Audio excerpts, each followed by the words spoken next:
بسم اللہ الرحمن الرحیم. In the name of Allah, the Beneficent, the Merciful. اعوذ باللہ من الشیطان الرجیم. بسم اللہ الرحمن الرحیم.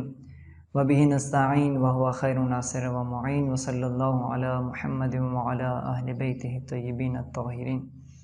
ہم آپ کی خدمت میں حضرت زینب کبریٰ سلام اللہ علیہا کا خطبہ پیش کر رہے تھے. اس کا ابتدائی حصہ پہلے حصے میں آپ کی خدمت میں پیش کیا. آج اس کا اگلا حصہ ہم آپ کی خدمت میں پڑھتے ہیں. بسم اللہ الرحمن الرحیم. بی بی یزید سے مخاطب ہو کے ارشاد فرما رہی ہیں، اب تم نے غرور و تکبر سے اپنی ناک چڑھا لی اور اپنے ارد گرد نظریں دوڑائیں.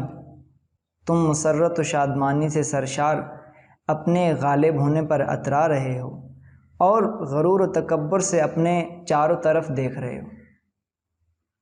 جب تم نے دیکھ لیا کہ دنیا تمہارے اختیار میں آ چکی ہے اور سب معاملات تمہارے حسب مراد ہیں، اور جب ہماری حکومت تمہارے اختیار میں آ گئی اور ہمارا حق سلطنت تمہارے لیے خاص ہو گیا.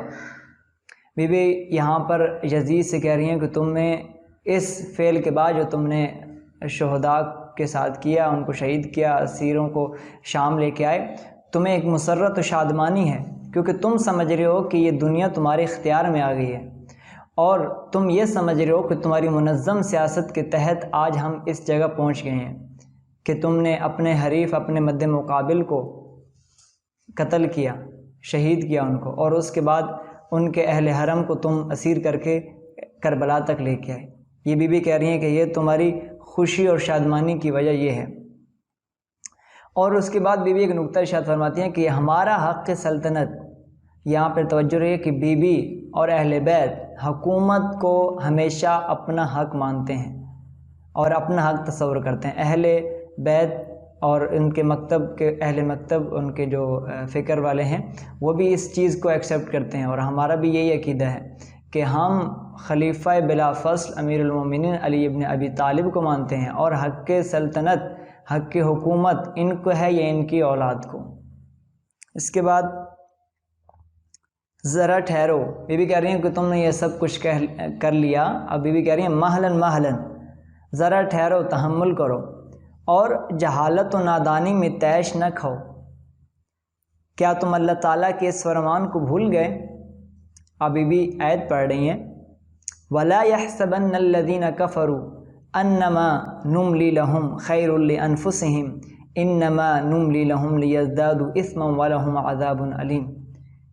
اس آیت کا ترجمہ یہ ہے کہ کیا تم اللہ تعالیٰ اور کافر لوگ یہ گمان نہ کریں کہ ہم انہیں جو ڈھیل دے رہے ہیں وہ ان کے لیے بہتر ہے. ہم تو انہیں صرف اس لیے ڈھیل دے رہے ہیں تاکہ یہ لوگ اپنے گناہوں میں اور اضافہ کر لیں، اور آخر کار ان کے لیے ذلیل کرنے والا عذاب ہوگا. بی بی کہہ رہی ہیں کہ یہ جو تمہیں ڈھیل دی جا رہی ہے، یہ جو تم سمجھ رہے ہو کہ دنیا کی تمام آسائشیں اور تمام دولت، تمام طاقت تمہارے اختیار میں ہے، یہ اتنی بڑی فوج تمہارے اختیار میں ہے، یہ کوئی تمہارے لیے کوئی خدا کی طرف سے نعمت نہیں ہے، بلکہ یہ تمہارے کفر کے سبب اور تمہارے گناہوں کے سبب تمہیں ڈھیل دی جا رہی ہے تاکہ تم اپنے گناہوں میں جتنا زیادہ تم ظلم کر سکتے ہو تم کر لو، تاکہ خدا بھی تمہیں عذاب اسی حساب سے دے. اس کے بعد ارشاد ہوتا ہے کہ بی بی کہہ رہی ہیں آمن العدل یبن الطلقاء. بی بی ارشاد فرما رہی ہیں کہ اے آزاد شدہ غلاموں کی اولاد، یزید سے کہہ رہی ہیں اس کے بھرے دربار میں، اور جہاں پر 500 افراد جس میں بڑے بڑے سفیر اور گورنرز اور بڑے بڑے افراد وہاں پر موجود ہیں، وہاں پر بھی ایک خلیفہ سے جو لوگوں کو بنایا ہوا ہے اس سے کہہ رہے ہیں یبن الطلقاء، اے آزاد شدہ غلاموں کی اولاد. کیا یہ عدل ہے؟ کیا کہہ رہے ہیں کہ تمہارا اپنی عورتوں اور کنیزوں کو پردے کے پیچھے بیٹھانا اور رسول زادیوں کو اسیر بنا کے دربار پھرانا، کیا یہ عدل ہے؟ بی بی دیکھیں، جب بی بی دربار میں داخل ہیں تو بی بی نے ایک نظر میں یہ دیکھ لیا کہ اس دربار میں خواتین بھی موجود ہیں، اور وہ خواتین اس دربار کا نظارہ کر رہی ہیں، دیکھ رہی ہیں اس دربار کو، اور وہ یزید کی بیوی اور اس کی کنیزیں ہیں.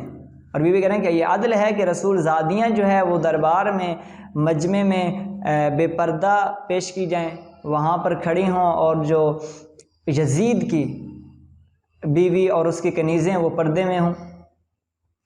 تم نے رسول زادیوں کو بے ردا اور ان کے چہروں کو بے پردہ کیا، دشمن انہیں جانوروں کی طرح ہانکتے ہوئے شہر بشہر لائے، مسافر نظریں اٹھا اٹھا کر انہیں دیکھتے۔ بی اپنے مصائب کا تذکرہ کر رہی ہیں تمام افراد کے سامنے، اور باپردہ بیویاں مختلف جگہوں کے رہائشی لوگوں کے سامنے بے پردہ ہو گئیں۔ دور اور نزدیک کا ہر حاضر و غائب شخص، ہر پس اور شریف، ہر ادنا و اعلیٰ انسان ان کے چہروں کو غور سے دیکھتا اور پہچاننے کی کوشش کرتا، جبکہ ان کے ساتھ سرپرستی کرنے والا نہ کوئی ان کا مرد ہے اور نہ ہی دیکھ بھال کرنے والی کوئی رشتہ دار عورت۔ ابھی بھی ارشاد فرماتی ہے تمہارا یہ عمل اللہ کے ساتھ سرکشی اور جان بوجھ کر رسول خدا کا انکار اور اس دین یا قرآن کو رد کرنا ہے جیسے پیغمبر اکرم صلی اللہ علیہ وآلہ وسلم اللہ تعالیٰ کی طرف سے لائے۔ بی یہاں پر یزید کے جو چھپا کفر تھا اس کو آشکار کر رہی ہیں، لوگوں کے سامنے بیان کر رہی ہیں، وضاحت کر رہی ہیں کہ در حالانکہ اگر یہ مسلمانوں کا خلیفہ و امیر نہیں ہے، یہ وہ ہے جو رسول اللہ یا اللہ تعالیٰ کی طرف سے جو پیغام آیا تھا اس کو صراحتاً یہ انکار کرنے والا شخص ہے، یہ کبھی بھی مسلمانوں کا خلیفہ و امیر شمار نہیں ہوگا۔ اور اس کے بعد بھی ارشاد فرما رہے ہیں نہ ہی تم پر کوئی تعجب ہے، یزید سے کہہ رہی ہیں، اور نہ ہی تمہاری بدکاریوں پر حیرت ہے، بھلا ایسے شخص سے بھلائی کی توقع ہی کیا ہو سکتی ہے جس کی دادی نے شہیدوں کا جگر چبا کر تھوک دیا ہو، اور جس کا گوشت پوست سعادت مندوں کے خون سے بنا ہو، اور جس کے دادا نے سید الانبیاء کے ساتھ جنگ کی، اس نے مختلف گروہوں کو جمع کیا، سامان جنگ فراہم کیا اور رسول خدا کے مقابلے میں تلواریں کھینچ لیں۔ تمام عرب میں سب سے بڑھ کر خدا کا منکر تھا اور سب سے بڑھ کر رسول خدا کا انکار اور آپ کی دشمنی کا اظہار ظاہر کرنے والا تھا، اور پروردگار کے کفر و سرکشی میں سب سے آگے تھا۔ یہاں پر بھی اس کے اسلاف کا تعارف کروا رہی ہیں کہ یہ یزید کے اسلاف کون ہیں، اس کے آباء و اجداد اور بزرگ کون ہیں۔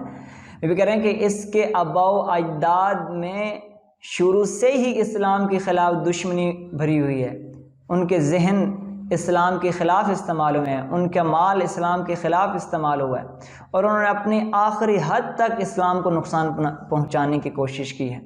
اس کا دادا جو رسول اکرم صلی اللہ علیہ وآلہ وسلم کے ان سب سے بڑے دشمنوں میں شمار ہوتا تھا جو فتح مکہ سے پہلے آپ کے ہاں تھے، فتح مکہ کے بعد یہ لوگ ظاہراً اسلام انہوں نے قبول کیا، اور آزاد شدہ غلاموں کی اولاد جب بی نے یزید کو کہا تو اس سے یہ مراد ہے کہ جب فتح مکہ ہوا اور فتح مکہ ہونے کے بعد ابو سفیان اور اس کا باپ معاویہ یعنی یزید کا دادا اور اس کا باپ دونوں اسیر ہو کر رسول کے پاس لائے گئے ہیں۔